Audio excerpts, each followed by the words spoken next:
नमस्कार प्रणाम हमें राघवेंद्र स्वागत बा आप सबके इन खबर के भोजपुरी चैनल पे जौना तरीका से मणिपुर के बाद अब हरियाणा में हिंसा फैलल बाटे उ के लेके समाजवादी पार्टी लगातार बीजेपी पर हमलावर बिया।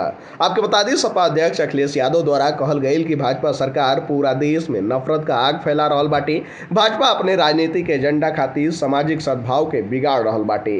उनके द्वारा बुधवार के जारी बयान में कहल गईल कि मणिपुर से लेके हरियाणा तक भाजपा शासित राज्य जल रहल बाटे।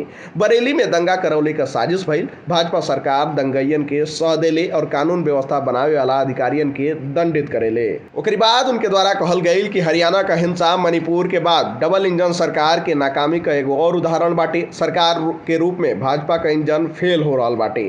केंद्र और प्रदेश की भाजपा सरकार हर मोर्चा पर विफल बाटे। कानून व्यवस्था बनावे रखे में उनका रिकॉर्ड बेहद ही खराब रहल बाटे।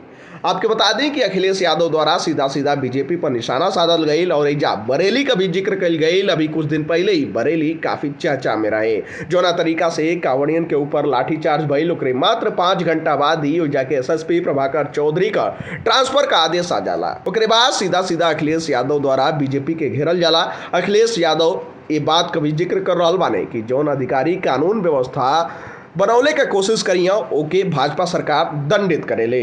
अब ये पर आप सबका क्या राय बाटे, आप सब अपन राय कमेंट बॉक्स में जरूर बताइए।